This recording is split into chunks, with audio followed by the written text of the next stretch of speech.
Sanibonani wengane zakwethu uGodole okaNkomgodolo umfana udaba ke niyalwazi. Kunesimo esibucayi esikhona njengamanje esilapha ya esikoleni ekuthiwa iBizimali High School esilapha eNkandla. Kodwa ke ake ngifonele uthisha omkhulu wakhona. Ke ngizwe kahle ukuthi kwenzakalani ukuthi izingane zidlwengulwe, uyazi umuntu odlwengula izingane kodwa manje akukho umnyakazo wenzakalayo. Angimfoneleke nizwe nini ukuthi uthini uthisha omkhulu uDumakude. Ake nibambe kanjalo.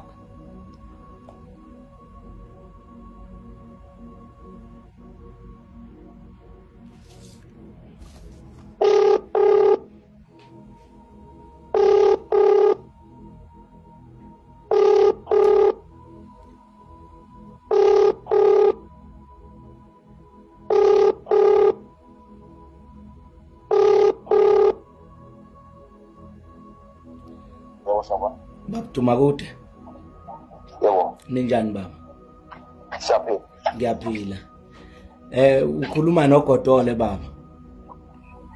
uGodole. Okay. Mavela kusizo uGodole. Yebo, uye lo khulumayo ubhuti omdala. Akulungile bawangalela. Cha, webhuti omdala sengithole ingcingo kaningi nje kakhulu. Manje sengizwe ngabona ukuthi hayi angifuni inamba yakho ngizame ngiyithole. Bese ngizwa ngoba ngifuna ukuthi ngikhulume ngento engingayazi ngoba ngizwa ngabantu bethe bizimali kwenzeka u1 no2 no3. Ngingathanda nje ukuthi mhlawumbe ubaba uDumakude mhlambe eke ngichazele nje briefly ukuthi yini enzakala ngoba nezingane ziyangifonela, ziyangi-WhatsApp, ezinye ziya DM. So ngicela ukwazi nje baba Dumakude kafishane ukuthi yini enzakala, ungakhuluma into engingayazi ubone sekubhiza ko social media. Hayi angiqale ngibonge ke baba Godolo ukuthi wenze uthatha isinqumo sithathile baba. Ngibonge nje kakhulu ukukhomba ukuthi cha kanti sisiphila nabantu solo abantu abaphilayo yabo. Yeah. Ngiyabonga nje kakhulu kulokho nje ukuthi ufonele mina undaba uyizwe from mina. Yeah. Angiqala ke baba kusho ukuthi sinama case okudreshwa la esikoleni kwezingane. Yeah. Iqiniso liqala lapha yabo. Yeah.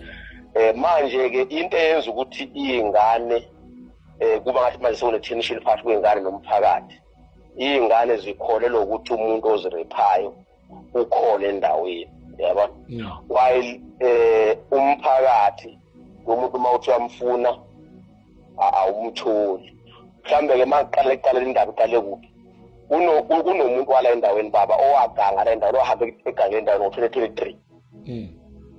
2023 futhi wazama ukurepha ingane wangaphumelela kuyirephe ngoba ngicabanga wazwa ilumenye mangithi ngiyazi ngoba nami isitori ngisize nje manje. Wazama ukuyiluma wabizela amaphoyisa wabanjwa waphunywa izaphunyulwe ngayo ke lapha emaphoyiseni wabale kwahamba ocasha eThekwini ngokuzwa kwami yabo.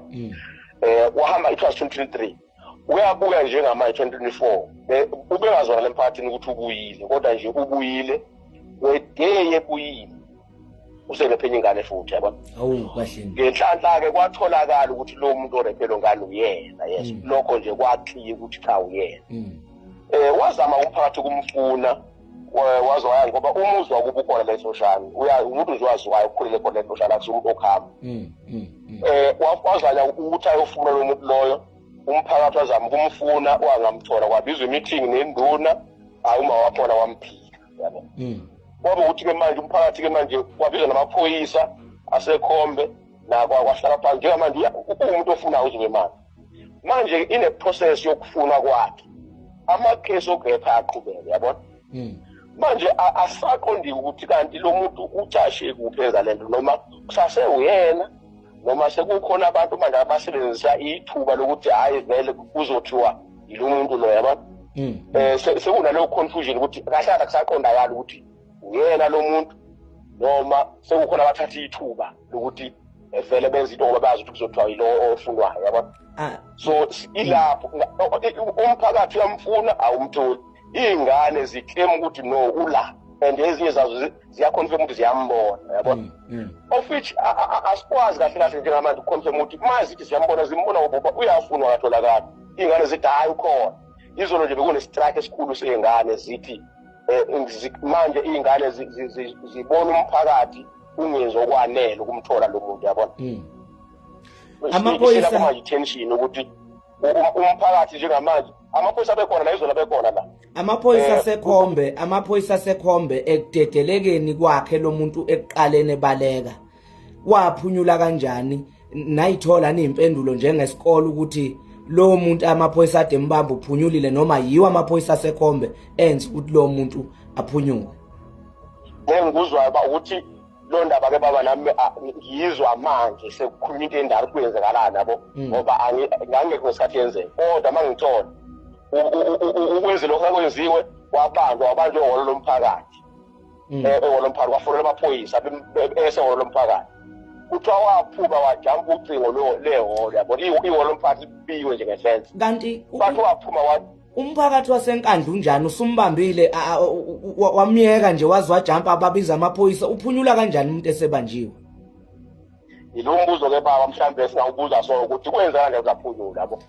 Yilo mbuzo ngempela ke esingawa so futhi obuzwa nayo ingane ukuthi wayize azenze lento akayenza njengamanje wayididelelwana ekuqaleni. Sonke lo mbuzo sinawo ukuthi kwenzeka kanjani kodwa nje iqiniso lithi ubanjiwe wabizwa amaphoyisa athi amaphoyisa endleleni zomlanda wajampa ucingo lehholo wabaleka kodwa ukuphunyula kwakhe. Uyabona babuduma ukuthi khona isandla semfene kulento yokuthi umuntu ebanjwe ebegange rape ingane sikhona isandla semfene kulento nanokuthi ke mina njengogodola isikole sebiza imali ngisazi ngendaba ezinhle kakhulu kodwa lokho sekwenzeka njengamanje ukuthi kureshwe ingane ukureshwa nje umuntu wesifazana uba netrauma zeyofa uma kureshiwe why kanti lo muntu kulokhu kujikelezwa kiwale ngoba kuyakhomba ukuthi lo muntu lo uyaziwa enukhona nengikhola ukuthi mhlambe umphakathi uyamesaba. Amaphoyisa ke wona angazi ukuthi kungane enza ngalendlela amaphoyisa sekhombe.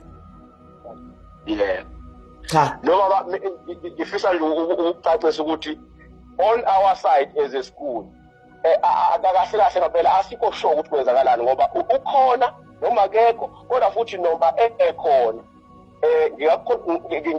ngingakubuka mina njengoduma ukuthi hayi noma ngabe ukhona kodwa isikhona esinye isandla manje yabona ukukhona ukuthatha i-advantage ngoba esithi ke baba ukhona ingane nje igcina ukureshwa ireshwe ngo-4 la ihlala khona ithe toilet yabona uma wayicabanga nje nawe lento uyithi okay lo muntu kokubhacelela ibhace khona right kodwa manje ingane nje isuka la emkhahlweni nayo nje iyo i-toilet useyibone kanti ubekuphi lo muntu ubeyibone ekuphi yena lesikhathi ingane iphuma e-toilet ubebhoce kuphi azayibona iphuma e-toilet yabona kunembuzo enjalo ukuthi okay noma ke as much as whether ukhona enhloshane ubhacile noma ubuyele eThekwini whatever kodwa ilithi gama mina nje ngiyakubuka sesikhona esinye isandla lana yabona sesikhona esinye isandla sezikhona ezinye inhloso zokuthi stabilize isikole yabona cha ngoba angifuni ukucontest ukuthi ngithi akekho enhloshane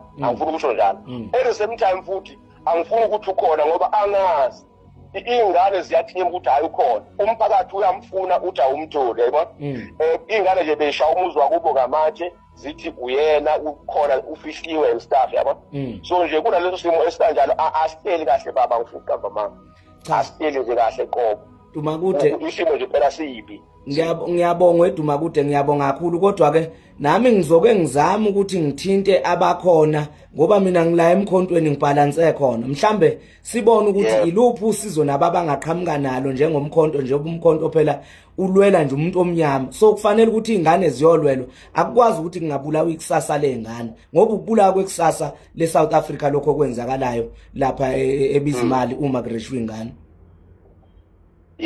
Hayi ngiyabonga njengamanje baba into ebengiyikhayela mina ke nje ukuthi akabambeke phela lo muntu ukuze sibone ukuthi kuyaqhubeka yini ngoba njengamanje mina into engiyibonayo as long as engakabanjwa uever ubona ithuba lokurepa ingane uzoyirepa ngoba egameni lokuthi hayi yilo vele ofunwayo yabo manje sekunento manje ubona ukuthi hayi sizokhishwa lana ukutholakala kwalomuntu abanjwe sibone ukuthi kusaqhubeka yini mhlambe isekhona into eyenzakalayo emva kokubanjwa kwakhe yabo kodwa kwamanje njengamanje sine meeting yabazali bonke ingane zalana ke siphethe ingane esuka cishe KZN yonke sibiza special meeting izolo